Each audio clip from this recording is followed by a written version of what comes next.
think now we are live, hopefully. Yeah, I think we are. Okay.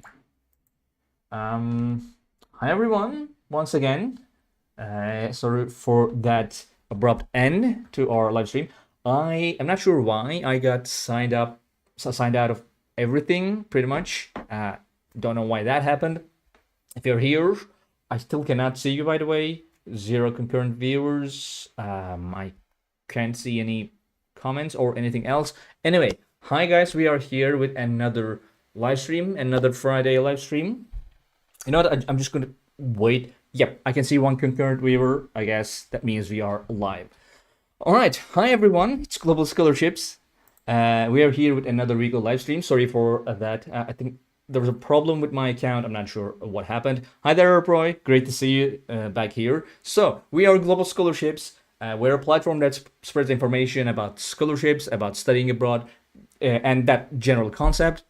We have a YouTube channel, as you can see, even though we can barely run it, as you have witnessed. And we have a website, globalscholarships.com. So basically, our website has a lot of guides, a lot of information about scholarships, about, as you can see, like studying in different countries, finding affordable universities, language requirements, what types of different scholarships that are available for international students, what type of courses, tests, and documents. And as of course, I think one of the most useful things that we have is our search tool, which is a completely free search tool to find scholarships all around the world.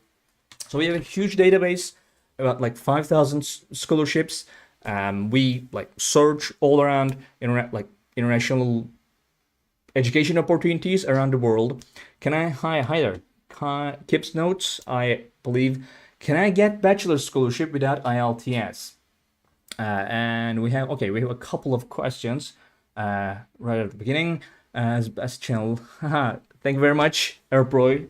It's great to have you here every week. It's really nice. Thank you very much. So why don't we start with the first question? Ayman, can I get bachelor scholarship without IELTS? The short answer is yes, but it also depends. There are scholarships that don't require language proficiency scores per se, Mm-hmm. but if they're offered by universities, generally most universities require certain level of English proficiency at the time of application. If you have received your education in English before applying for a bachelor's degree, then um, you can get a certification for that, apply using it. Mm-hmm. Or if English is an official language or an official language in your country, then you definitely can get that waived, like the requirements for an IELTS, because you are considered as a native speaker. Right.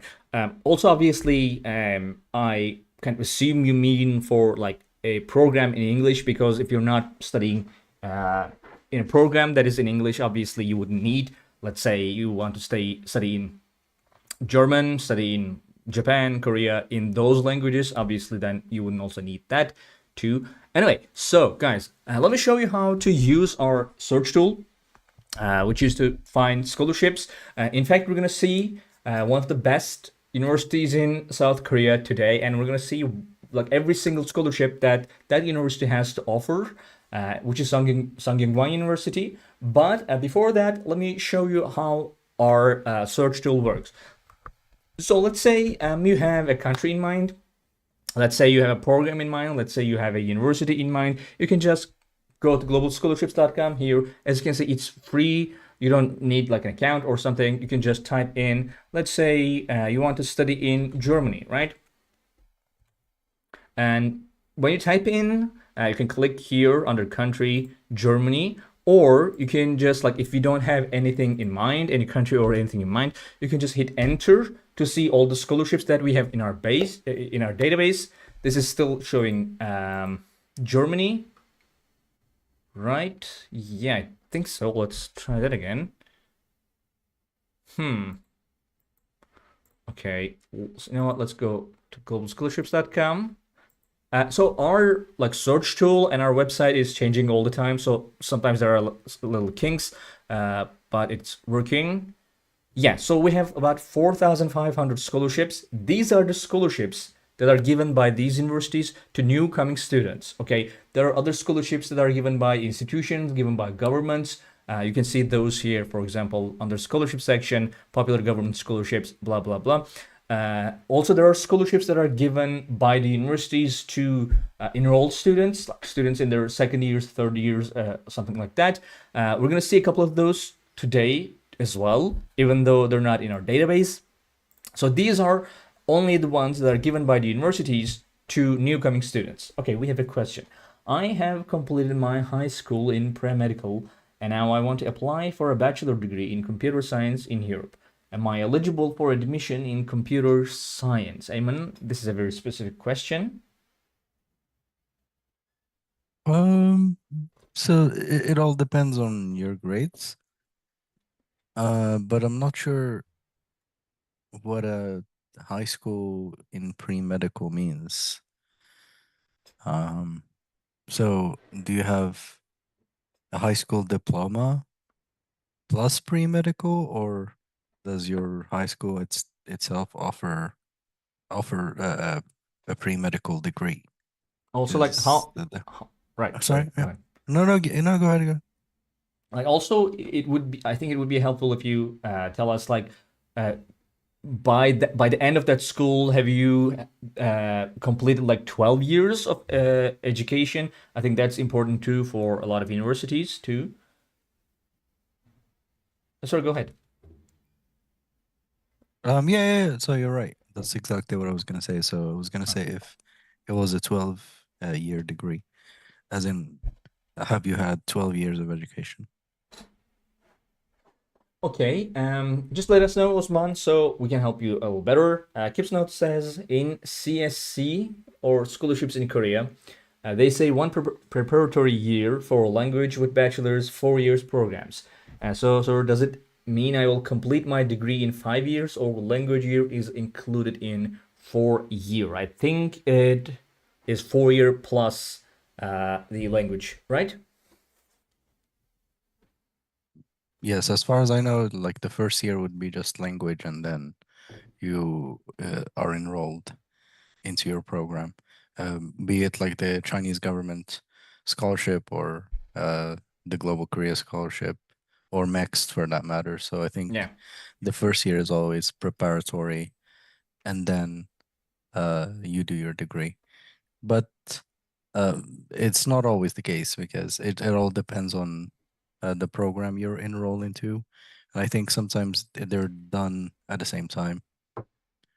But I can't give you like uh, an exact answer on that. Okay. So another Soul Strings. Hang on. Is there like a problem with our connection? Soul String says, is it possible to acquire a fully compensated scholarship that also covers travel and hotel expenses? I've never heard a scholarship that covers hotel expenses, but there are certain scholarships that cover your travel, like gives you a travel allowance, sometimes very comprehensive scholarships. Like I think next, for example, we've just like we are doing right now a video for like 7 fully funded scholarships in Japan. I think it will be up tomorrow. Like there you can see a couple of scholarships that cover your plane tickets to Japan and to come back when your education is completed. Uh, like if by hotel expenses, do you mean accommodation? Because if so, yes, there are a lot of scholarships that cover your accommodation as well, like dormitory, or that they give you accommodation allowance. I think so. Eamon, what do you think?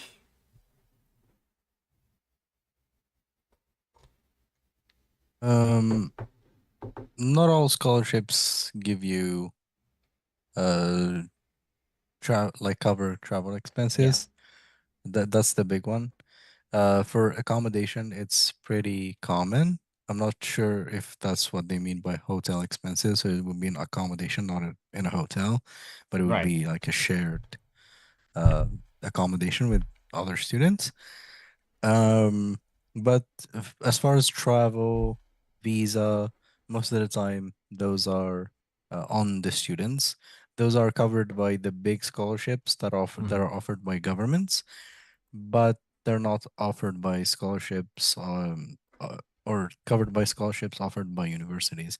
You can find it, for example, if you go to the Chevening in the UK, you'll find that they give you a plane ticket from and back to your country. But if you go to most universities' websites, you won't find that kind of coverage. Accommodation is common, but traveling expenses and anything relating to that is not. Yeah, for example, this is Chevening. It covers tuition, course fees, airfare, as you can see, arrival and departure allowance, coast entry, clearance, travel top up allowance, and monthly personal allowance for accommodation and living expenses. So yeah, there are, but those are like so when you talk about fully funded scholarships, obviously fully funded scholarships are in the minority. A lot of scholarships will be hang on, actually let me show you for a lot of people that maybe like who do not know about that. Like funding type, there are three types of funding: partial funding, full tuition, and full funding. Partial funding means it covers less than the tuition fees. Full tuition means it covers just the tuition fees. Like, however, the tuition fees, like how much is it that year? It covers that, all of that. And then if it's full funding, it covers tuition fees. Then it covers something more, maybe a stipend. Sometimes it covers the accommodation. Some scholarships are really like big scholarships, comprehensive scholarships that they give you like stipend. They cover your, just like Chevening that we've seen, which is why they're very popular. Obviously, cover your tuition fees. They cover stipend. They cover accommodation. They cover sometimes health insurance. They cover like specific allowances based on the like the education. For example, there are technology STEM scholarships that give you like a laptop allowance and something like that. And so yeah, there are some scholarships that cover travel allowance as well, but there are very few of those. And if you're interested, you can check out our video that will be coming tomorrow, probably, about like scholarships in Japan. There are a couple of those, like Max, like I think joint Japan World Bank scholarship also covers that. Not all of them are for bachelors, of course. Hi there, Utkarsh. Hi, welcome back. It's great to have you here. So yeah, guys. So as you can see, we have filters here. You can filter for like degrees, bachelors. Let's say you are a bachelor student. You can filter for locations here as well. These are the countries.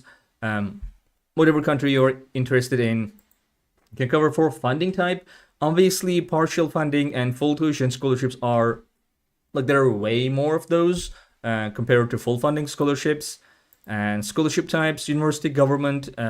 This is like just recently added, so sometimes it does not really work, but like we are working on it to fix that. Scholarship deadline, obviously, like if you want to see scholarships that you can apply right now, that you can choose currently open. You cannot do that for PhD scholarships, by the way, because their application deadlines usually change based on the program and department and subjects.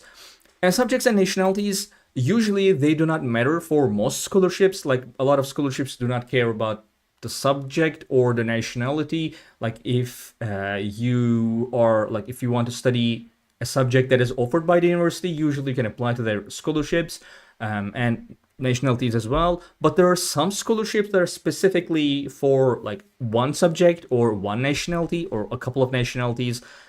For example, let's say you want to study I don't know, let's say artificial intelligence. You can click on that.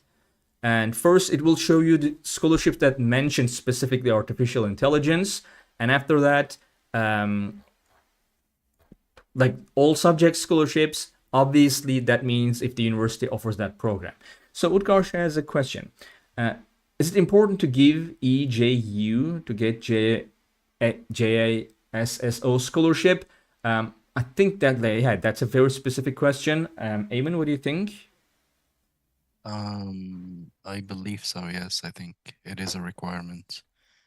EJU is the examination for Japanese Mhm. university admission, and it's generally required from international students to submit it for this particular scholarship, as far as I know.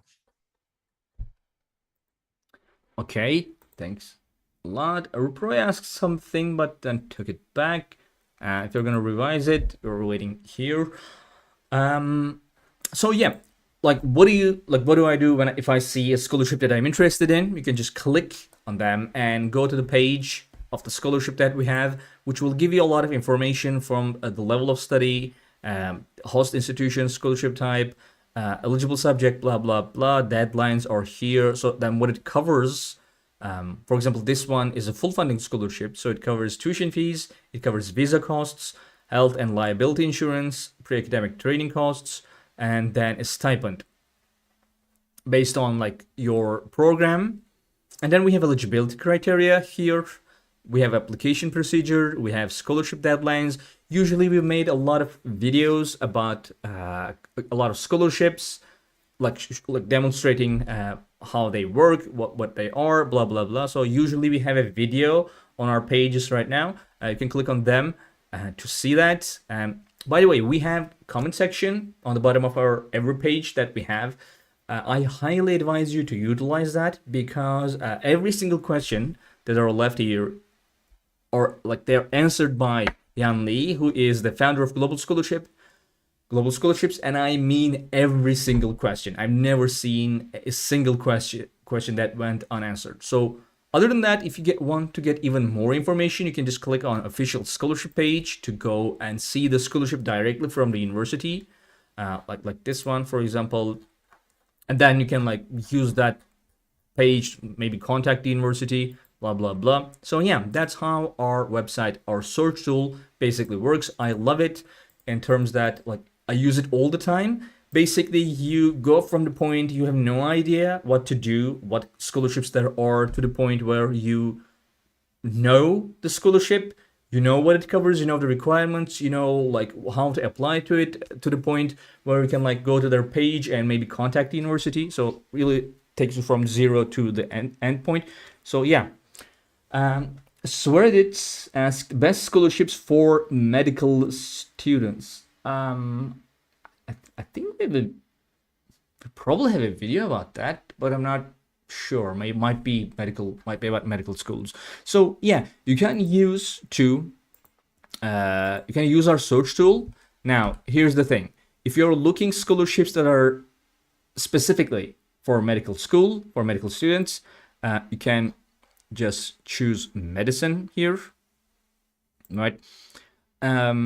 So these are the ones, again, the first ones that you will see are the scholarships that specifically mention medicine. Like, for example, Young Scientist Scholarship in Chungang University, South Korea, for master's and PhD students. This is full funding. It is for engineering students, medicine, natural science, and nursing and pharmacy. And then there will be a lot of like all subjects, but then again, that is only available for you if the university offers medicine as a program. So like you can look at those. If you're interested in a specific one, maybe we can help you a little better. For example, also you can choose like full funding here if you're only interested in those. Usually there are not that many for bachelors, but yeah, you can look at those as well. So I contacted the embassy and they said it's important to give EJU exam to be eligible for. I think that's what Eamon said, I believe. Do you have any questions about that? Like how to do that or something? Maybe we can help you with that. Samir says, can you tell me a little bit about scholarships in Romania? I mean, universities that give scholarships in Romania or government scholarships. So yeah, we do have some information about the government scholarships. You can go to scholarships, popular government scholarship section, and then scroll down to Romania and choose Romanian government scholarships. Also, we have recently made a video tutorial of how to apply to Romanian government scholarships. Hi there, DXZ. I'll get back to you in a second. Other than that, I don't know much about like university scholarships in Romania. We don't have any of those in our database. Ayman, would you like to say something about the university scholarships in Romania? Yeah, so that's the only one I know of. Hmm. Uh, I don't think that many universities in Romania offer scholarships anyway, especially to international students. Um, so I think that's the big big scholarship you can apply for is the Romanian government scholarship. Okay, thanks. So, real long question. All right. From DXZ. I'm from India, and as you know, there are many problems here in terms of education, jobs, salaries, and a better quality of life. Because of these challenges, most Indian students want to move to other different countries for better education, job opportunities, and improved lifestyle. I'm also facing the same issues. I come from a poor family, and I believe that moving to a different country could help me improve my life. However, I have a low GPA of around 3.1 out of 4 in computer science. My question is, should I consider pursuing a second bachelor's degree in computer science?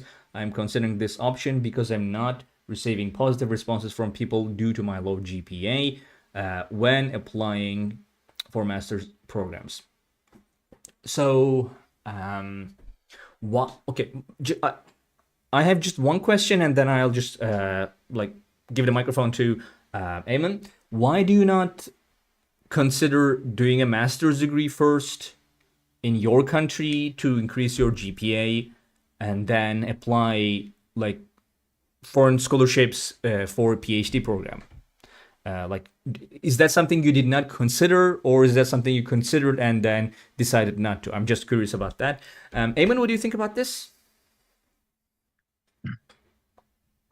Um, I'm with you on this. I think pursuing a master's degree would be more productive because if you try to pursue another undergraduate degree, that would be at least another 4 years Mm-hmm. or maybe 4 years, depending on the program. So I would probably just do 1 year of master's or 2 years, like master one, master two, depending on uh the system in your country, and then try to apply for uh another master's abroad because um I don't think it's very productive to pursue the same degree again in the same subject for another 3 years. That would be a complete waste of time. So there is that, or you can just sit for standardized exams like the GRE. Mm-hmm. Um, I think if you think you can do well in standardized exams, you could uh, basically put into perspectives your abilities and you try to convey that your GPA doesn't really reflect your true level. And doing that might help with your applications, uh, given that you're saying that the only thing that's stopping you from getting admission is your quote unquote low GPA. Right. Okay. Thank you very much. So, um, first we have a question in the middle from Aeropro. Is Ireland good for CS? What do you think about that, Eamon? Look, a very quick answer. The quickest answer is yes. I don't think if you named any country that the answer would be no. Most universities offer uh, quality education, or most countries offer quality education when it comes to computer science and STEM in general. So you can't go wrong with any country you choose. Ireland is a great option, and it all just boils down to your preference of where you want to study and probably scholarship opportunities. Uh, your finances and whether you can afford to live in Ireland. So the biggest questions are there, not really the quality of education, because in most countries you won't really be disappointed. Alright, so Samir follows up saying, I got some offers from UK universities. Is there any chance if I talk to them, give me a scholarship to cover the tuition fees because I'm from Syria that have an ongoing war? Or is it impossible, or it's impossible? I meant that if the university doesn't give a scholarship to cover the tuition fees, is there any chance to give a scholarship to cover all tuition fees to someone just because is in war? So there are specific scholarships that are available for people from like war zones, especially in United Kingdom. There are a couple of those. Like I would look for like sanctuary scholarships, asylum seekers. So hang on, let me see. For example, let's say United Kingdom, and usually they're full funding too. Yeah, for example, like sanctuary scholarships, sanctuary awards. So like I think these would be available for you. So like if that's the situation, but getting an offer from a university and then asking them if they can give you a scholarship, I'm not sure about that because like I don't know what university that is or what procedures do they have. Ayman, what do you think about this? Yeah, so the UK is probably uh the country with the most universities offering scholarships to students suffering from displacement because of war. Mm-hmm. So there are scholarships there, but if you're just like for this specific purpose, yes, there are scholarships. I'm not sure if they're fully funded, um, but they are available.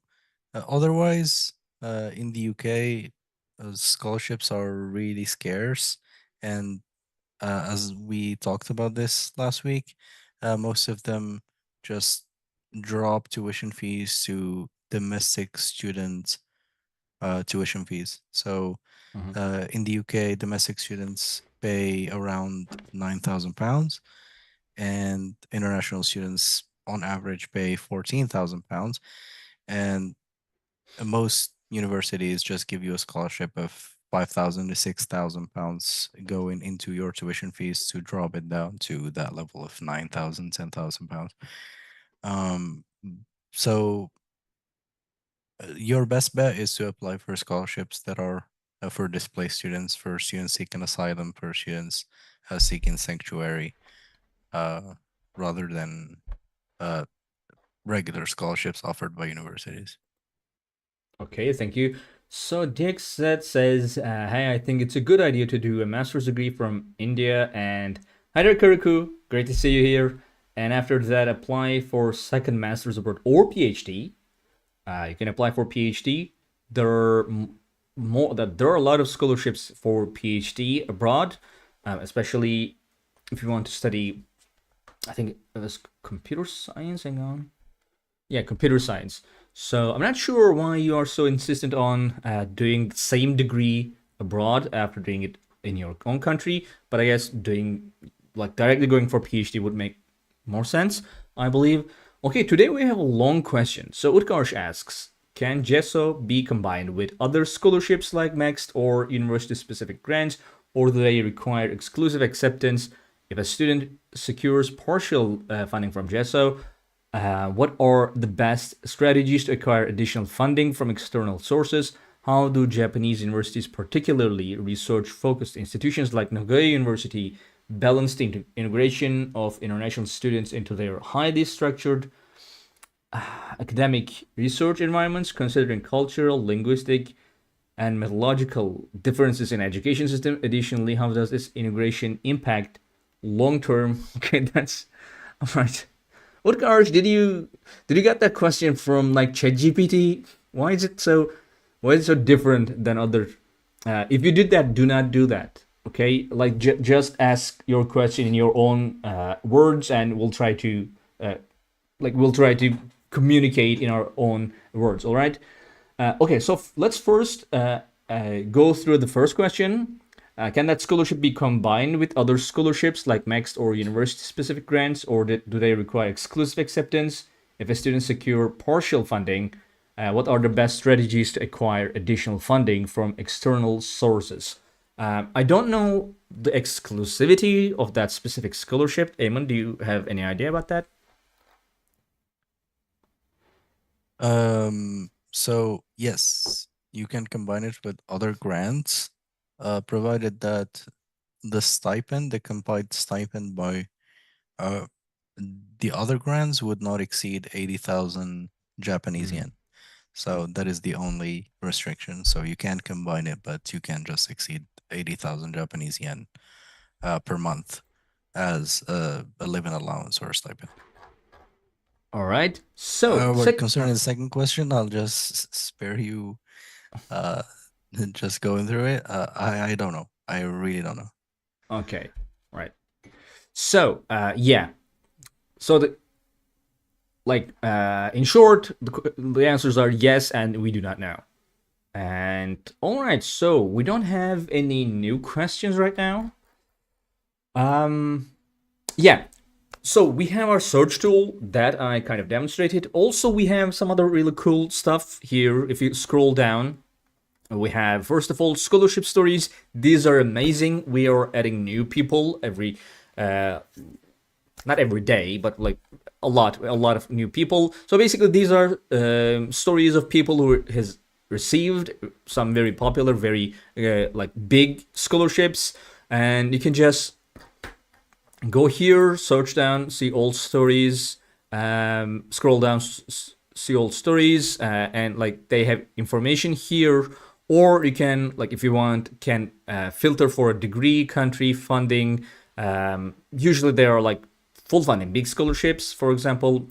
Let's click on Canada, and we have, as you can see, a lot of people who have received scholarships from Canada. You can click on any one of these people and then read their stories from the summary, like the university, degree, scholarship, previous education, their journey, like how did they prepare to apply, what do they think made their application stand out. For example, this is a question. Oh, no, there's nothing to be sorry. I just like, so because there were like quote marks and it was like a very differently structured, that's what I thought. Just like, let's it's not a big deal. No, don't worry. So yeah, what was I saying? So this one is a question that like we get asked a lot. What, like, how can I make my scholarship, make my scholarship application stand out among other applications? So yeah, you can read what like so many people, so many scholarship recipients think made their application stand out among other, like a lot of people. And these ones are like these scholarships, like when it comes to Veneer Canada graduate scholarship, or like, let's say, I don't know, let's choose another country, Japan, like mixed, like these are scholarships that are that get a lot of applications. So like I think it's a really important, like it's really important to see like what they think made their application stand out among so many people if you want to study, if you want to apply to those types of scholarships. All right. So Usman Khan says, in my country, education after 10th is divided into pre-medical, biology, chemistry, physics, and pre-engineering, math, physics, chemistry. Can pre-medical students apply for a bachelor's in computer science? I Okay, so we are assuming those are like 2 years after 10th. So okay, that's a very specific question. What country is that? Eamon, what do you think? Um, yeah, I mean it's a bit confusing, but Huh. as a pre-medical student, Do you only study biology, chemistry, and physics? Is that it? You don't study math at all? Because I'm pretty sure that there would be a requirement for admission to have a certain level in math or to have studied uh, a uh, certain aspects of math in high school in order to be admitted. But for the most part, I can't see anything about it. Mhm. So you could be fine. Um, the thing I would do if you're seriously considering applying to any university offering a computer science program is to just get in touch with them and ask if you would be eligible. This is the safest way to go about it. And they would happily reply to you in a timely fashion. So you'll get a reply very, very quickly. And from there, you can decide if you want to apply or not. Okay. Thank you very much. Roy, we're not from USA. I don't know what made you think that. We're not. Neither of us from United States. Um, it says, as you and Eamon are from USA, I want to know which job market will be booming in upcoming times, like renewable energy, according to your opinion and experience. So, like, first of all, neither of us are from United States, right, Eamon? Yes, I'm not. I'm Yeah, not. yeah, yeah. Just like I just realized I don't know about you all that. So yeah, we're not. But what do you think will be also like? Do you mean in specifically in the United States or in general with that question? But Eamon, like, let's get your ideas about what do you think will be booming in upcoming times. Sorry, as your job market, by the way.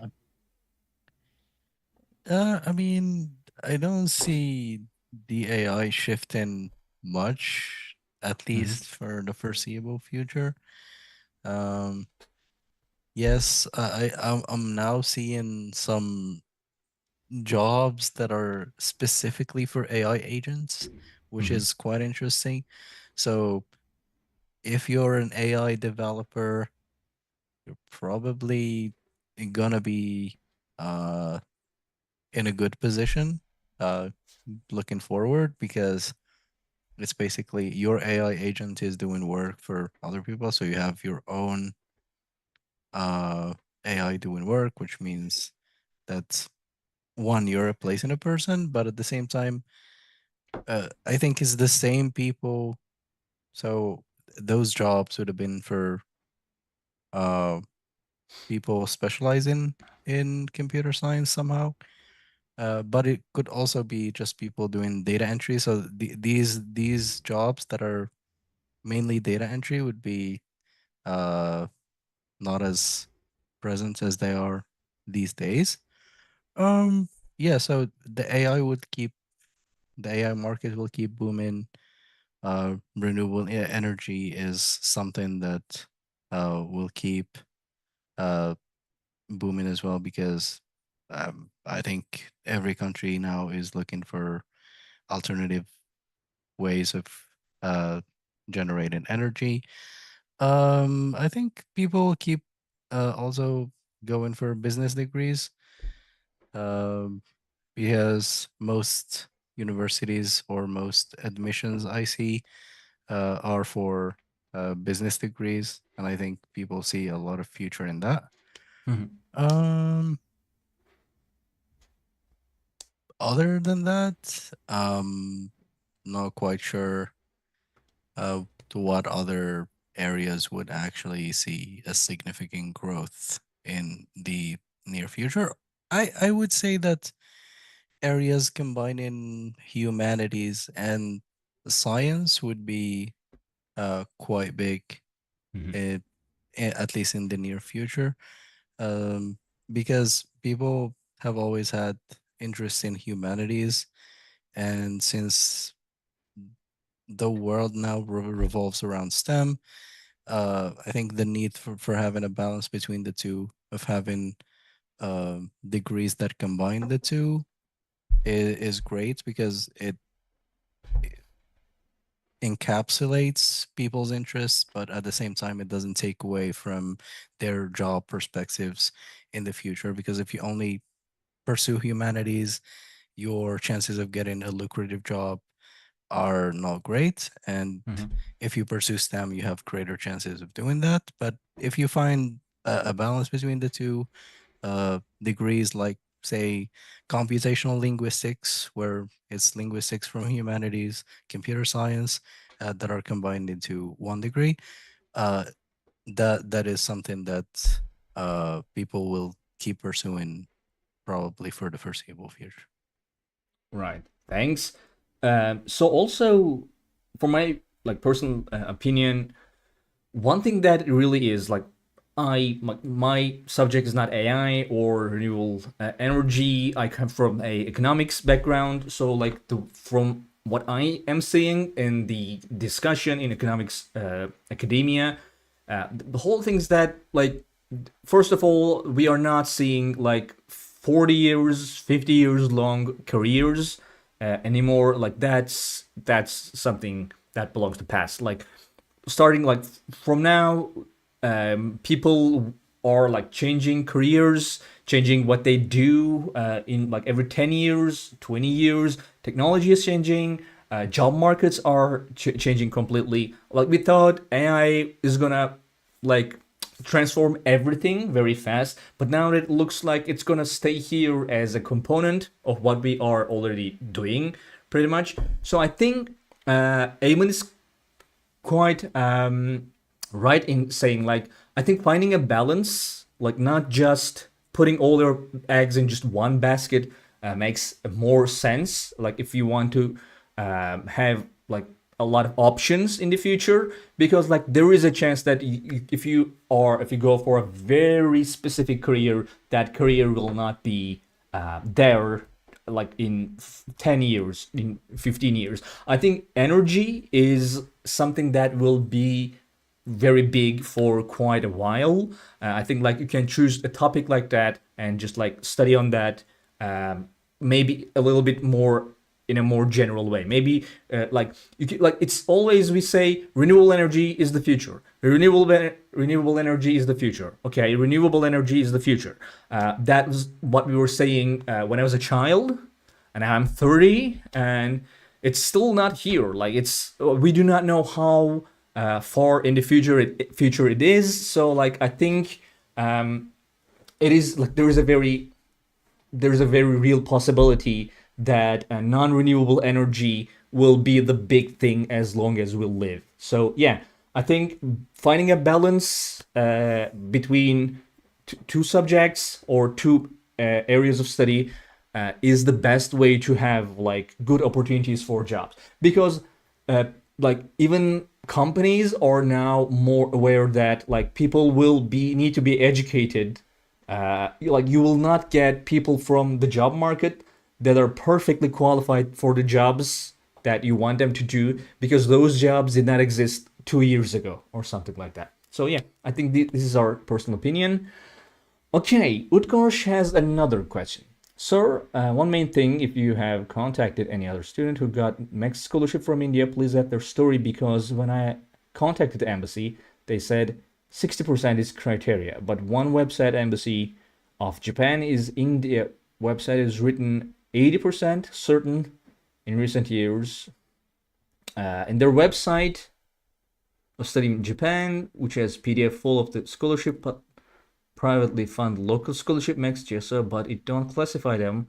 Would you not mind? Then I can share with you. You can help me better or not. So hang on. First of all, I think you have some people that got maxed from India.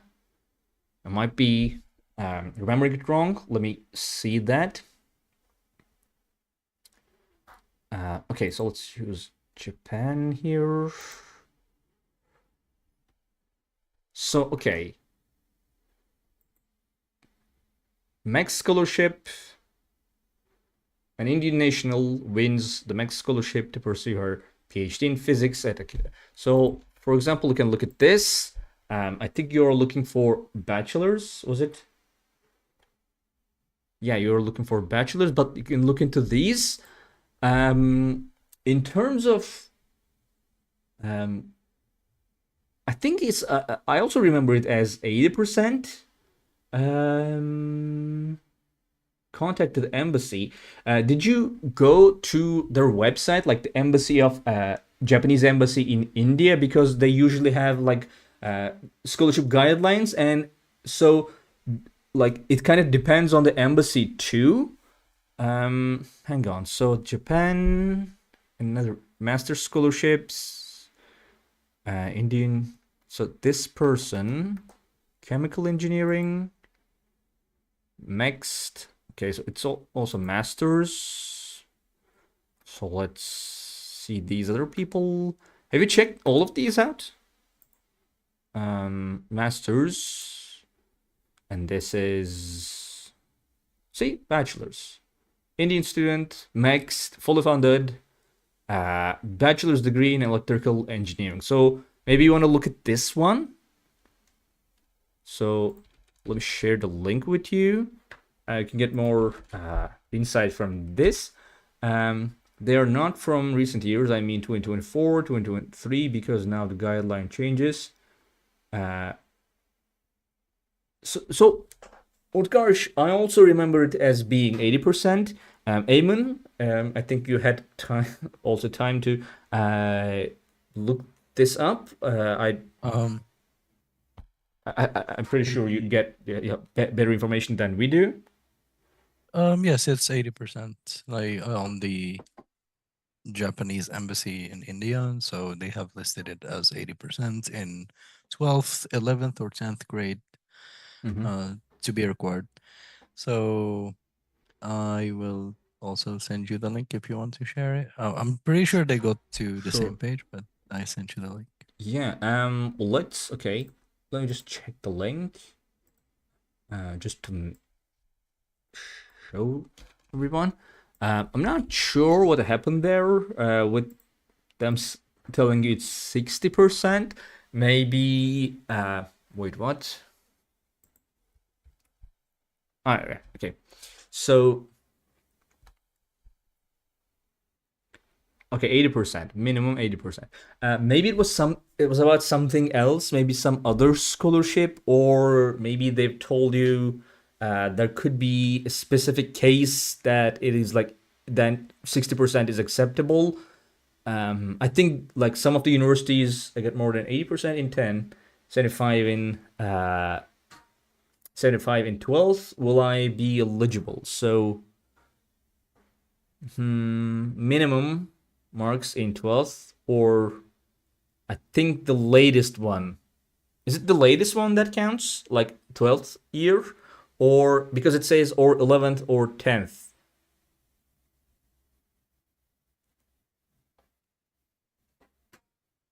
Eamon, do you have any idea? Not at all. So they have different conditions for different countries. Right. So I'm not sure uh, about this one particularly. Okay, so like I'm not sure about that. That's a great question because so minimum of 80% marks in 12th or 11th or 10th grade are required, which from which you can surmise if you got 80% in 11th, you should be eligible. But also like a minimum of 12th, 11th, or 10th year should be 80%. Like none of them should be below 80%. Could also be what they mean. But when you called the embassy, they've told you 60%. Well, that okay. First of all, that like it doesn't say that anywhere, and I'd be really surprised if that's the case. Maybe some universities could accept 60%. Eamon, am I wrong? Like both of the meanings can be surmised from this sentence. Like either one of them should be 80% at least, or none of them should be below 80%. Like both meanings can be like what this means, right? Um, they're saying or 11th or 10th, which means that like when I read it, just by reading it, I think you can submit your 11th grade mark if it's 80%, or you can submit your 10th if it's Mm-hmm. 80%. Um, but I'm not sure if they're implying that none of them should be below. Uh, Yeah. it's really hard to infer anything from this sentence. Yeah, I think so too. Maybe what you could do, Utkarsh, you could look at like other embassies, like Indian embassy, like Japanese embassy in India is what matters. But maybe you can get some ideas from how they worded the specific situation, like this eligibility, and maybe like they have a better like better way of sentencing this. I'm not sure. Like this is what matters. Like it doesn't matter what it says in another country's embassy, but maybe that will give you an idea. And yeah, this is 2024. Might change application guidelines, Japanese government. So this is 2025. Uh, okay, so let's see. Preparatory education, university education, direct placement qualifications, academic background. So let's see. Um, okay. Applicants have completed 12 years, who have completed their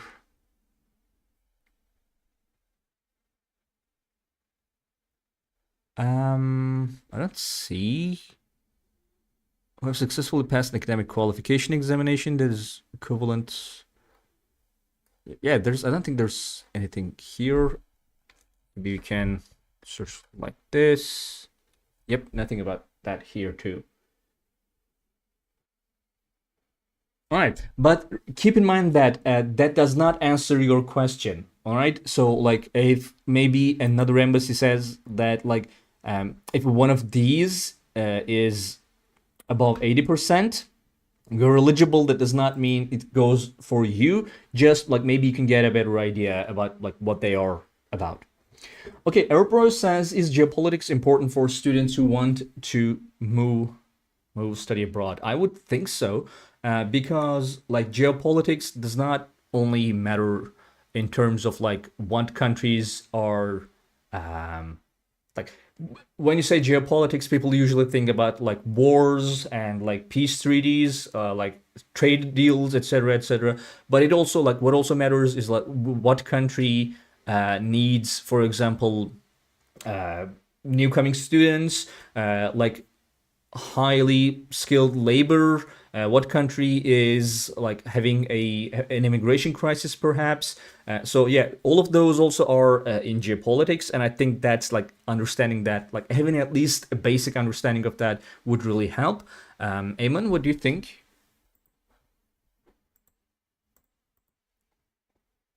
Yes, I'm with you. So I basically, you summed it up pretty well. So uh, geopolitics plays a role, of course, when it comes to studying abroad. It probably wouldn't really um, matter to you as a student, because at the end of the day, Hmm. it's the decision is not yours. Yeah, But they play a role in what students get admitted to yeah. what universities, uh, your visa. So it's part of it. They are important, but I'm not sure if they are important in the sense the question implies it. Like if they're gonna affect you once you're there, I don't think so. But before, yes, they play a great role. Also, like I think it might help you in like knowing what kind of opportunities are because that's like that's an evolving thing. Like there are countries that used to be very welcoming to foreign students, or maybe for a specific subject. Some countries are interested in, like their education system is interested in a specific subject, a specific study, and after maybe something they are not as much. So, for example, one thing that might have a really big effect right now is the fact that like the relationship between United States and Europe, like there's like those relationships, if this keeps going on, might really change, and like Europe might start to like decide they have to redefine themselves and redefine their like independence in terms of a lot of things. From like, for example, in my country, a lot of people are now saying, oh, you know what, maybe like maybe like defense budgets are going to increase, maybe those stuff will be more interesting for a lot of universities, blah blah blah, because they haven't really invested in a lot of those areas for a very long time, and maybe they will decide to do that. So yeah, that like there's some stuff that you will not realize or notice that is affecting you, but like yeah, that can change, that can really change attitudes against towards international students, or like what do you want to study. For example, your research subject does really affect how you are received in term, like especially if you are like a master's student, a PhD student, etc. So yeah, I think in that sense it might be important. Anyway, so one more thing that I want to show you, and then we're gonna see the scholarships in Songyungwon University in South Korea. So we also, under our scholarship stories, we also have admission and scholarship results. These are great. These are basically the results that, like the admission results that we've gathered around the world, but mostly in United States. So as you can see, we have like thousands of entries here of people who have applied to universities, specific universities, and whether they are accepted or not. For example, this is a person from Turkey with SAT 1520, no information about expected family contribution, GPA 4, and they got fully funded scholarship, and they got accepted to University of Richmond. Like this might, if you want to, especially if you want to study in the United States, this might give you a very good idea. You can search, let's say, Princeton, right? You want to study in Princeton. So you can search it and see, like, there are a lot of applications that are rejected, and you can like kind of compare these and try to see like what's important for the university, or like where you would place yourself. So yeah, this might be really useful. You just need to scroll down. Here we have admissions and scholarship results. So, all right. So today's topic, we're going to talk about scholarships. Every single scholarship. Hang on. Yeah, every single scholarship in Songyungwon University in South Korea. And we don't have like, we don't need a link or something for this. You can just go to globalscholarships.com. Okay, before we can even start, we have another question. Melis asks, is there a specific scholarship for displaced student for undergraduate? If there, I wonder to give me, since I can't find any browsing on Google. Thanks for your help. So we've talked about this. There are scholarships that are specifically for like asylum seekers or sanctuary scholarships.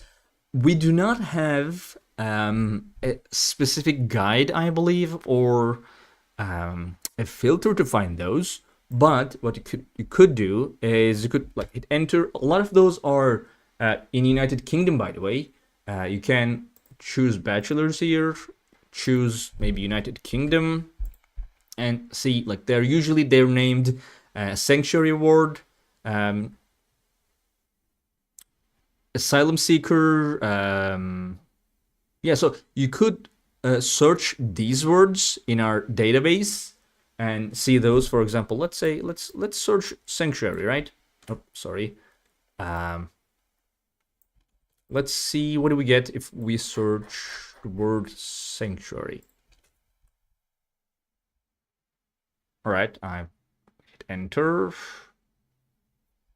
We have 14 in our database. So As you can see, they're usually in United Kingdom, one in Ireland. So you can click on these to see like what they cover, get more information about those.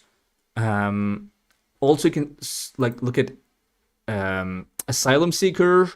I mean, we do not have a filter for that. Like there is no certain way that you can just click and see all of those, but you can use keyword search. So you said you Googled, but you couldn't find any answers. Eamon, could you give them maybe some advice on how to find that type of scholarships? I mean, I was exactly gonna suggest what you did. Uh, Either type in sanctuary or asylum Mm-hmm. in our research or our search tool, and most of these scholarships are there. Yeah. Um, Other than that, just look for sanctuary scholarships for international students, and I'm pretty sure that most universities would pop up on top, and if they're offering them, like you'll find them there. All right. Thanks. Okay, Melis, if you have any other questions, let us know. All right. So, wait. Okay. So, again, today we're going to talk about Songyung-Wan. So let me show you. You can just go to Global Scholarships and type in Songyung-Wan, click on the university. So this is one of the best universities in South Korea. It's a really good university. I think it was like in top 100 in the world at some point. I'm not sure about now. So it's in Seoul. It's about 25,000 students, 7 scholarships. These are the scholarships that are given by the university. There are also external scholarships. We're going to see those too. And we have admissions information here. We have admission deadlines here. As you can see, there are different rounds. And the tuition fees about like, hang on, by the way, let me just turn that to USD, about like $8,000, $10,000, that range. And then we have scholarships. So let me show you what it looks like, what the university looks like. Again, Seoul is kind of expensive, especially when it comes to accommodation. So this is, by the way, like about 600 years old. This university is. Not this building, obviously. So like it's a very old university, but it kind of recently was made into a college. So yeah, if you want to study in South Korea, it's a really really good university, and as you can see, has a lot of scholarships. But as you can see, it is kind of expensive in terms of both tuition. Now tuition like $8,000, $10,000 is way affordable than a lot of other places in, for example, United States, Canada, Australia. But in terms of like Asia, when compared to like most universities in Japan, China, Taiwan, or even Korea, it's on the higher end, like $10,000. So yeah, it's both expensive in that way, but also you're gonna be living in Seoul, so it is also expensive. Like your living costs will be high. I think it's about, like, they estimate your accommodation to be about $600 to $700. The university estimates that, so it's great that it has multiple scholarships, and we're gonna see those. But Eamon, first of all, how would you like to kick off with your opinions on the university, perhaps about in general studying in South Korea? What do you have to say? Um, so studying in South Korea is probably something we recommend regularly whenever it comes up, whenever there are questions about it, whenever there are questions about what countries uh, to go to if you want to study abroad. Yeah. South Korea is one of those countries that is undeniably uh, a great destination for most international students, not only because of the quality of education, but also because of the scholarships that uh, Korean universities offer. Um, there are Mm. many scholarships that are offered just on the basis of your language proficiency exam, Yeah. which is something we don't find in many countries. Probably South Korea is the biggest country when it comes to that. So the scholarships can go up to full tuition just because you have a high score on your IELTS, TOEFL, or any accepted exam by the university. Same thing for the topic exam if you uh, can speak Korean. Um, probably the biggest scholarship that is offered by the Korean government is the Global Korea Scholarships, which uh, we talk about almost every week as well. It's a fully funded scholarship that you can either pursue through universities or through the embassy of South Korea in your own country. Um, many universities in South Korea are high ranked. They are all within, well, not all, but the top ones are within the top 100 in the world, Mhm.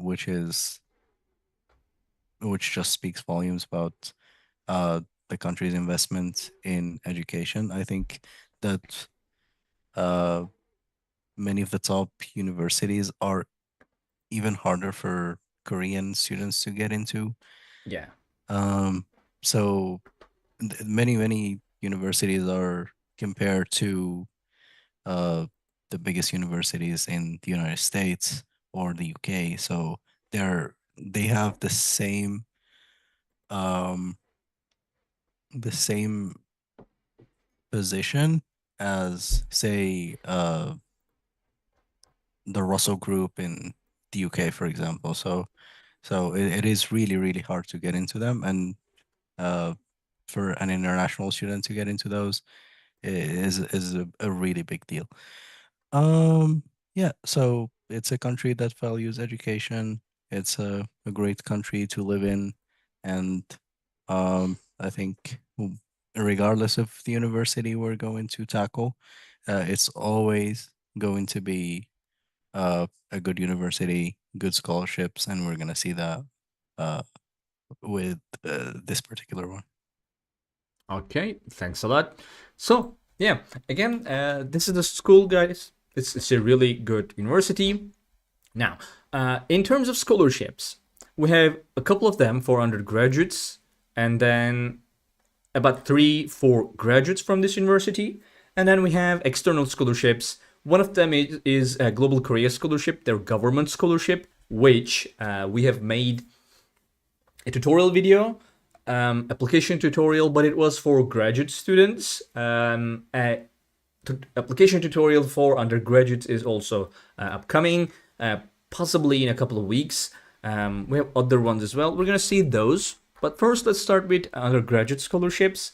So we have SKKU Global Leader Scholarship, both Type A and Type B. So we have our pages about these two. So basically, the difference is that Type A is for people from countries that receive official development assistance from OECD that have fewer than 3 students enrolled in SKKU. So basically, these countries, these are the nationalities that are eligible for this one. This is a partial funding scholarship, meaning it covers just like 50% of tuition, which still leaves a lot of financial burden to carry. But if you want to study in this university, this will still go a long way, since like this might mean about $5,000 every year. So yeah, this is the scholarship. This is the eligibility criteria. Again, from a country that is receiving official development assistance from OECD. This is the application procedure, which is, as you can see, you don't have to apply separately for this. You apply to the university. With the deadlines here, again, I cannot stress this enough. Just like if you have any questions about this scholarship, just leave it here, and Hyunli will tackle that for you, no problem. So other than that, you can click on official scholarship page to see more about this university. But before that, we also have type B of the same scholarship, which is again a 50% tuition fee discount. Now, what is the difference between A and B? So B is for all nationalities, but you have to be an award winner of an international mathematics, science, or informatics Olympiad or a related field achieved during your high school years, grades 10 to 12. So basically, this, pretty much the same scholarship. Even the application is the same. You don't have to apply for the scholarship. It's just 50% tuition discount, and like for the sorry, Sorry. Eamon, did you say something? Oh, no, no. I was just coughing. Sorry. Oh, okay, okay, all right. So the only difference is that to get this one, you need to be from a country that receives official development assistance from OECD. To get this one, does your nationality does not matter, but you need to be an award winner of these. You can get more information from the university. So these were the first two. These are not amazing scholarships compared to other scholarships that we're going to see in a second. So we have two more. The first is Samsung Global Sangyong Scholarship for foreign students.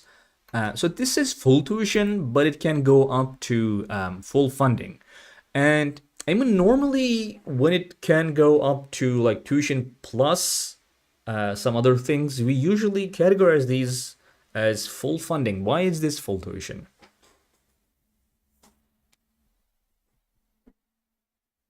Do you have any idea? I think it's just a mistake. This should be fully funded. Okay. So, go ahead. Sorry. No, I'm just gonna check it out.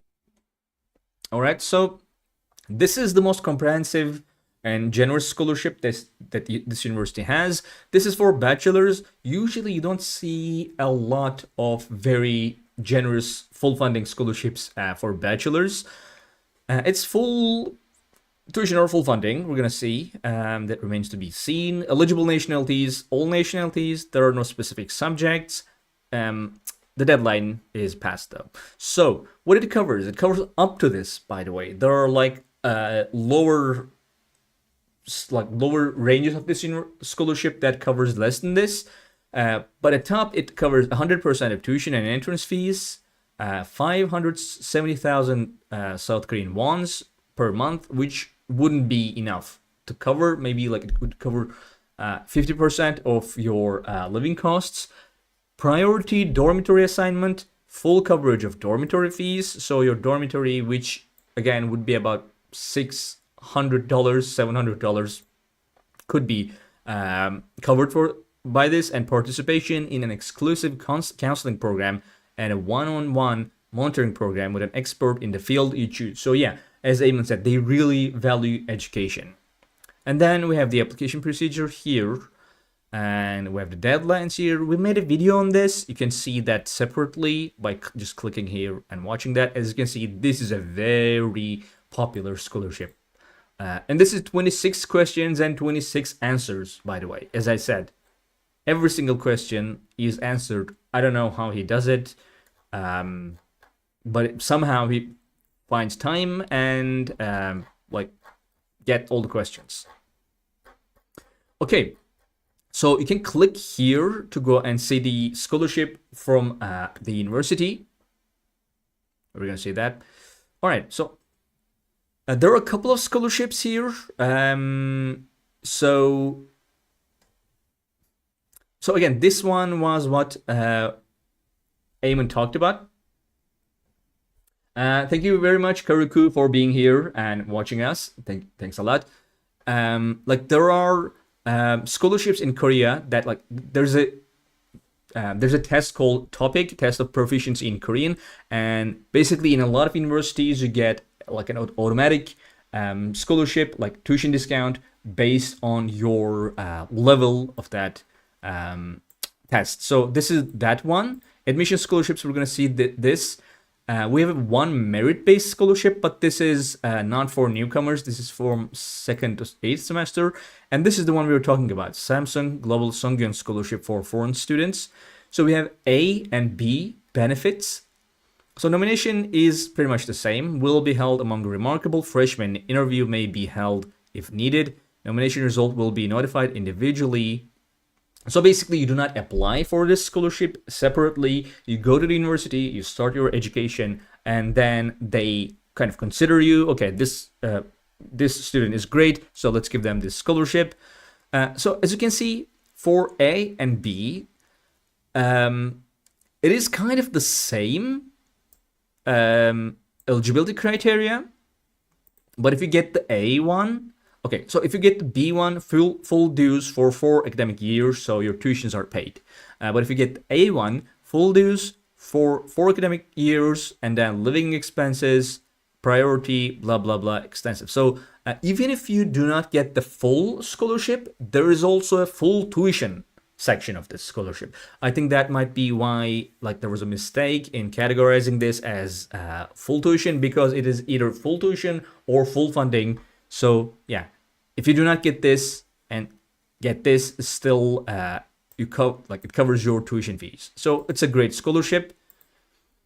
You usually don't find this generous scholarships for bachelors. So yeah, this is the one. And then we have admission scholarships. Again, this is full tuition, all nationalities, pretty much the same past deadline. It covers your 10% to 100% of your tuition fees. You just need to be an international bachelor student, blah, blah, blah. You can get more information from here. There's also no application needed for this one too. You can leave your questions here or click here to go and see their official scholarship page, which is the same page. So this is admission scholarships. Separated application for admission scholarship is not required. An applicant can check the nomination result and amount they receive at the same time of admission announcement. Basically 10 to 100%, including entrance fee, will be waived for remarkable freshmen. So basically, when you apply, if your application shows that you are a remarkable student, maybe you will get an admission scholarship from 1 to 100% of dues. If you're really, really good, you can get this Samsung Global Songyong Scholarship, which is which covers B covers your full tuition, and if you're really good, great at the top, you also get dormitory, blah blah blah, monitoring, and your living expenses. So yeah. So I'm not going to close this page because we're going to need to use graduate side of this. So this was the scholarships for undergraduates. Again, so these two were one for people from countries receiving assistance, development assistance from OECD. One is for people who have received awards. You can see that. And one is basically, these are kind of part of the same group of scholarships. If your admission is good, you'll get admission scholarships. If it's great, you will get either full tuition or full funding from Samsung Global Songyong Scholarship for foreign students. So yeah, these are the 4 scholarships basically. It goes from 10% of tuition fee to pretty much everything. And then we have graduate scholarships. We have 3 of those. Graduate school affiliated scholarships, admission scholarships, and STEM scholarships. So graduate school affiliated scholarships, basically you get those from the graduate school, the department you are in, which is why they kind of depend on the program. This is for master's and PhD. Subjects, blah, blah, does not matter. Nationality does not matter. Application is open, by the way, right now. And then you have to be an incoming international graduate student at KKU, holding excellent academic records, outstanding research performance. So partial funding of tuition and admission fees. So you can click here to go and see, which does not take you to the page that it should.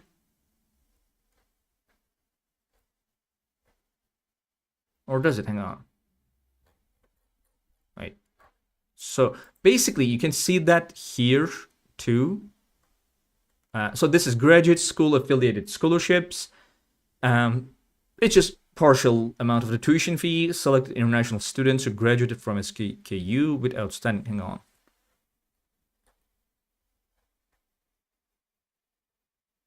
So, no, this is not it. A merit-based scholarship, merit-based. So this is STEM, general scholarship.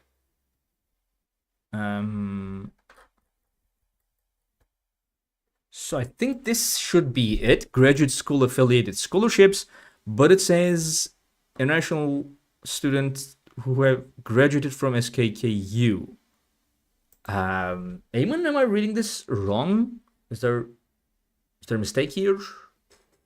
Is this not the scholarship that our guide talks about? I am trying to double check.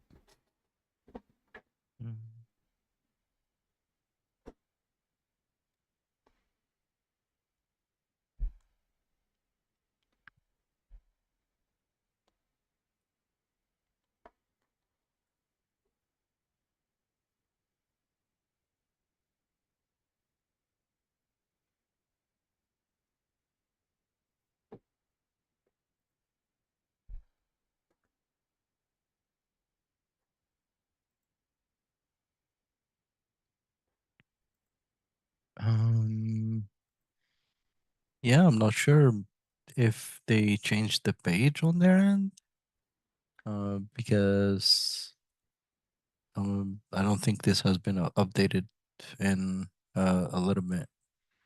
It also does not But make a lot of sense. Like yeah, selected because international students, then who yeah, graduated from SKKU does not make a lot of sense though.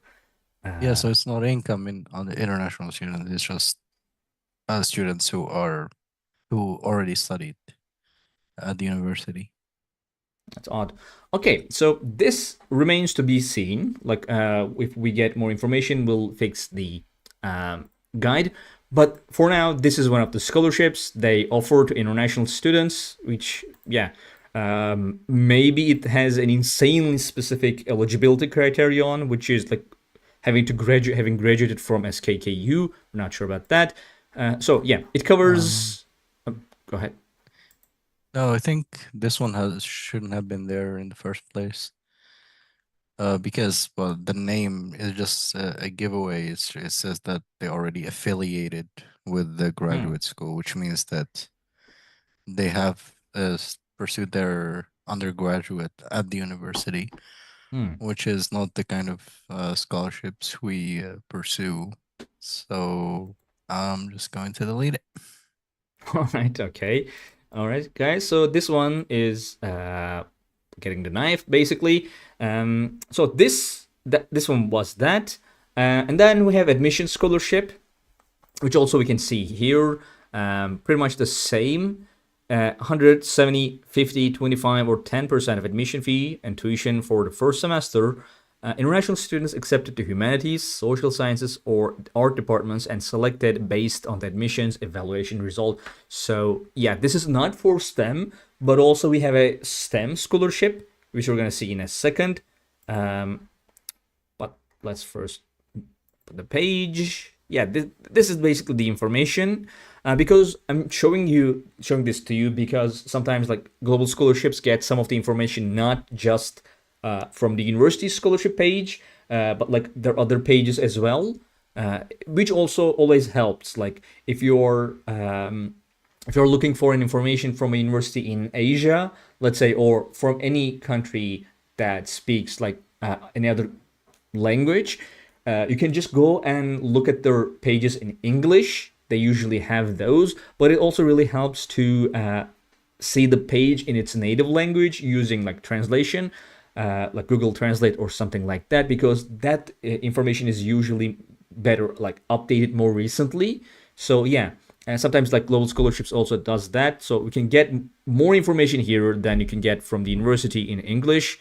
So yeah, not much of a difference here. Eligibility criteria, application procedure, deadlines, blah, blah, blah. Pretty much the same. So this is an admission scholarship like the first one we've seen, but this is specifically for graduate students. And then we have, again, as I said, a STEM scholarship. Engineering and medicine, all nationalities, April 5. It is still open up to 100% of tuition fees, 600,000 South Korean wons as initial settlement fund, extra scholarships during the research semester for PhD students. So it also kind of looks like a full tuition, a full funding scholarship. I'm not, maybe some of these are not really related to this specific scholarship, but like extra scholarships. I'm not sure if that's the reason, but this also kind of looks like a full funding scholarship. Eamon, am I wrong? Yeah, that would be fully funded. Right, so we have STEM scholarships eligibility criteria here. An incoming international master's and PhD student enrolling the programs for natural sciences, engineering, or medical. And then we have procedures here. So yeah, so this needs, unlike the other ones, a separate application. So you can get more information from here. Recommendation from advising professor, blah blah blah. We have the deadlines here, and we also have made a video about this one. I think it was kind of more popular ones. So here's the one. Candidate selected international student accepted to natural sciences, engineering, or medical departments with qualifications and receive recommendations from advising professors. Amount depends on the result of each department's evaluation, up to 100% of tuition.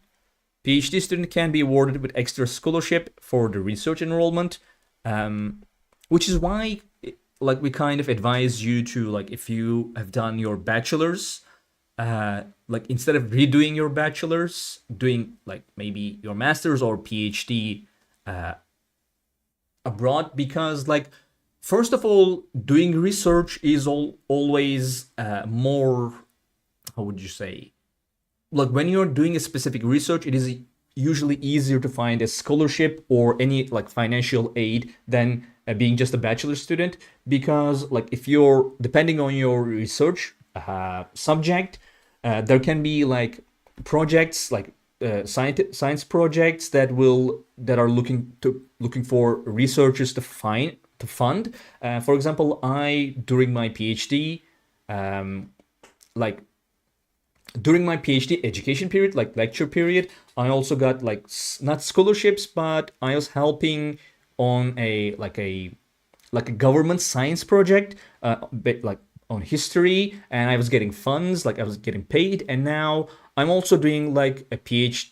My PhD dissertation also kind of coincides with another like research project, and now I can also get in that, and like maybe I will be funded through that as well. So like when you're doing research, you are kind of like basically creating more information, which makes it easier for you to find funding from like maybe the university, maybe external institutions, maybe government institutions. So yeah, so you can be awarded extra scholarships for the research enrollment semester, and we have an initial settlement fund. And so STEM scholarship continuation requirement, a recommendation of the advising professor, sorry, each semester. So yeah, basically if you are studying STEM, you have a research, and if that research is like deemed important, you can get like this can go up to full tuition with like settlement fund, tuitions, and like extra financial aid, maybe stipend, blah blah blah. So yeah, this is a really good scholarship if you want to study STEM, which is one of the subjects that Korea is kind of like in an educational context known for. So yeah, that was the last graduate scholarship that this university has. Now we're going to talk about external scholarships shortly. But first, Eamon, I would like to have your opinion on the scholarships in this university, like the university scholarships, basically. Well, first of all, that last one, I think it is correctly stated or listed as full tuition. I think it's mainly because of the lack of a stipend.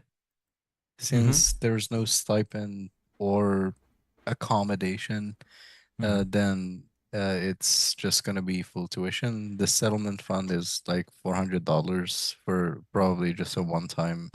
Well, it's Yeah. not probably one time, but it's just gonna be there when you, or you're gonna be awarded that when you get there, just one time, and Hmm. then all the scholarship covers is your tuition fees. So I would say it's correctly listed as full tuition. All right. Um, Concerning the other scholarships, and given that most of them cover up to 100% of tuition fees, uh, this particular university is quite generous Yeah. with the scholarships for undergraduate, less so for undergraduate students, but for the most part for graduate students, the uh, the scholarships are quite generous. Um, I don't think there is anything that stands out when it comes to these scholarships. They are very standard. They Hmm. either cover tuition fees, and for the Samsung Global Sunken Scholarship for foreign students, it covers a little bit more than that. So it covers a monthly stipend, um, accommodation fees, uh, and it's probably the only scholarship that covers that much. Hmm.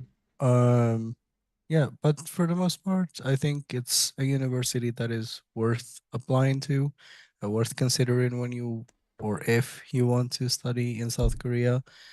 Um, yeah, I think that's it. Concerning the university scholarships before we move to the external scholarships. Yeah. So up to full tuition is kind of really like you have more than one tuition, more than one scholarship that is like giving you full tuition, which you don't really see in a lot of universities. And it is generous for the scholarship when you consider that it's a kind of like a uh, high ranking university that has a a kind of like an unusually high tuition fee for South Korea. So like that goes a long way. And then we have external scholarships. We have Global Korea Scholarship. We have POSCO Asia Fellowship. We have Samsung Global Hope Scholarships, and we have globalscholarships.com, $3,000 scholarship for international students. This is, as you probably guessed, given by Global Scholarships, our own platform. You can get more information by clicking on this. So I'm not going to go into a lot of detail for a lot of these scholarships because like they're not specific to this university. They are like external scholarships. So the first one is obviously Global Korea Scholarship is the most popular scholarship, I would say, in South Korea. It is one of the most popular government scholarships. You can get more information through here by coming here and seeing like clicking on South Korea. Um, so it is offered to both bachelor's, master's, and PhD. It is offered by the government. There are eligible countries. There are a lot of eligible countries, and all of these countries, by the way, have their own quotas, and those change based on the institution you want to study in and the application track you want to go through. Basically, these have like embassy track. You can apply through embassies, or you can apply to directly to universities, seeing their quotas. So yeah, it's full funding for masters, 3 years, for PhD, 4 years. Yeah, application deadline varies by institution. Basically, if you want to get more information about like general deadlines, you can look at, again, we have made an application tutorial for graduate students. I wanted to do that first because like the application period was still open, so like it would make more, it would be more useful to a lot of people. But we're gonna also do another tutorial for undergraduate application. Anyway, it covers tuition fees, airplane tickets, living stipend, health insurance, and research funding if you are a research student, obviously. Um, you need to be from eligible countries. They have like the list of those: holding the required degree, students with a GPA of 80% or higher, or in the top 20% of their class, under the age of 40, with the exception of current academic professors from official development assistants if they are under the age of 45, and good mental and physical health. So yeah, application requirements are here. We do have we do go over those very comprehensively in our tutorial. We have deadlines here. We have eligible institutions. So basically, there are your chances of getting the scholarship kind of really changes a lot based on how we apply. Not just your application, how high your grades are, or your test scores, blah blah blah. But it also from what country, through embassy or just directly to the university, and what universities you choose, because some universities are very competitive. Basically, they have type A and type B universities that are in Seoul and outside of Seoul. So if you choose a lot of very competitive universities, even though you go through all the necessary steps of the scholarship, you will not be accepted to any universities, because other people will be let in and they have quotas. So yeah, I think for this scholarship, understanding the scholarship application procedure really affects your chances of getting the scholarship. I would say for some people even more than your degrees, grades, etc., etc. So we have a couple of people here. We're gonna I'm pretty sure there are more who got that scholarship from Indonesia, from Morocco, etc. So, by the way, there are no comments here. There are no questions because these pages are relatively new. We've had guides about these ones, but they were here, scholarships, and hang on, let me show you. We have two of those now. So this was the page that we have for this scholarship, and as you can see, there are a lot of questions here. But now we have also added these scholarship type pages for these government scholarships, so to give you more information. By the way, you can just click on eligibility page here. Okay, I cannot do that now. But you can click there to get a lot of information from embassy, blah blah blah. And if you have any questions, you can just leave them here. So yeah, that's basically it. Government scholarship for Korea. We have POSCO Asia Fellowship, which is offered by POSCO TJ Park Foundation. These are the eligible countries. This is for masters and PhD. It's for these subjects: aerospace, engineering, mechanic, blah blah. You can read these. These are the eligible institutions, and for only 50 people, and it's full tuition, and it's a company scholarship, meaning it is given by a company. So it's full tuition, it says here, but it also can cover living expenses, 1 million Korean wons per month, and national health insurance and settlement fee. As you can see, some really big scholarships also cover your insurance, health insurance. To get this scholarship, you need to be an applicant who have earned bachelor's degree and show potential to grow into a leader in their respective countries. Applicants who plan to study in one of the following 9 Korean prestigious graduate schools, and applicants must plan to pursue their major STEM fields. So yeah, it's a STEM scholarship basically, given from a company, not a country. Application requirements are here: Asian citizenship, English proficiency, and minimum GPA. Right, you can leave your questions here again. And then we have Samsung Global Hope Scholarship, again another company scholarship from Samsung, obviously very influential in South Korea. Bachelor's, master's, and PhD. Here are the countries. Programs does not matter. This is not a STEM scholarship. These are the countries, and these are the eligible institutions, as you can see. Here's the Sangin one. And also Yonsei is here too. A lot of high-ranking universities in Korea. For undergraduate, it gives you 3.9 million South Korean wons per semester, and for masters and PhD, 3.5 or 5 million South Korean wons per semester. Here are the eligibility criteria. Again, topic is really important if you want to study in South Korea.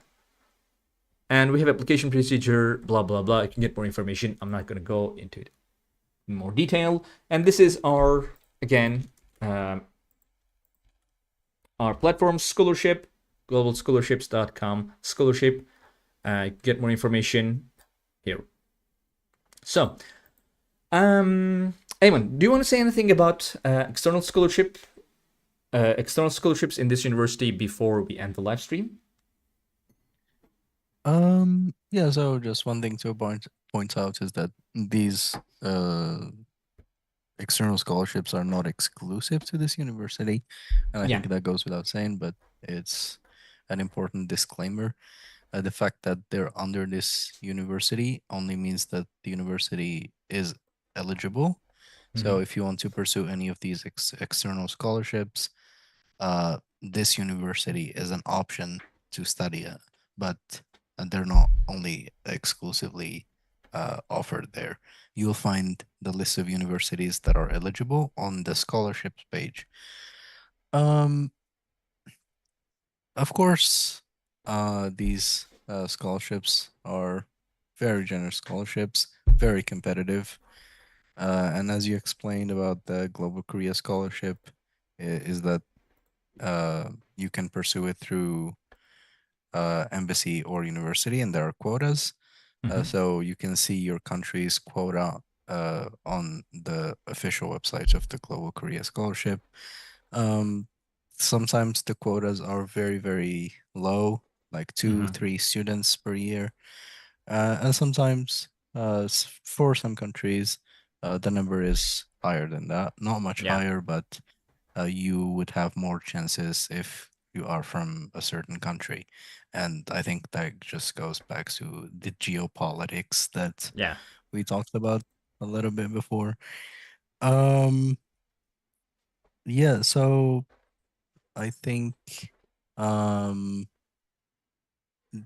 since there are competitive scholarships, students should strive to have good applications, go for extracurriculars, have good grades. For students who are going for research programs, it would be great if you can contact professors and have an initial agreement that they agree to supervise you. That would immensely help.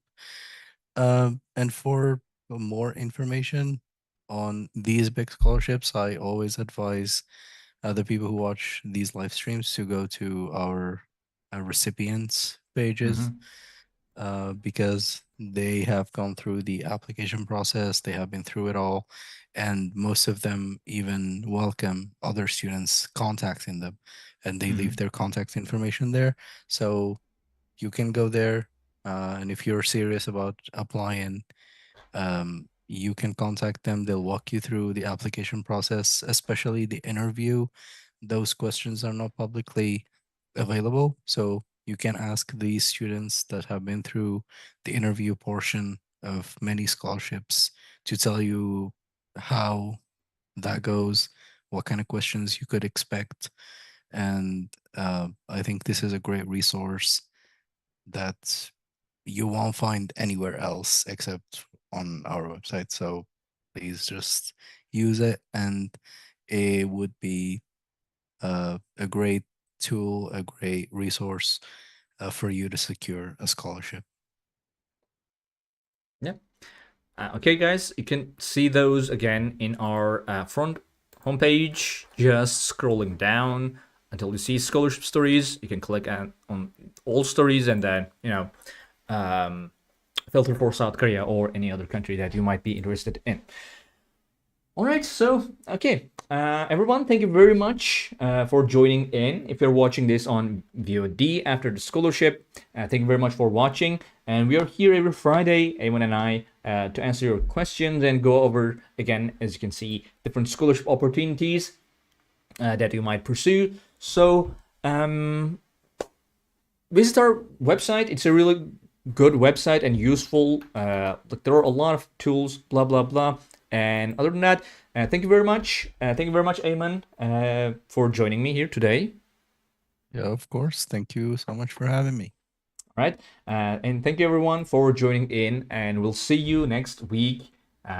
Same time, same day.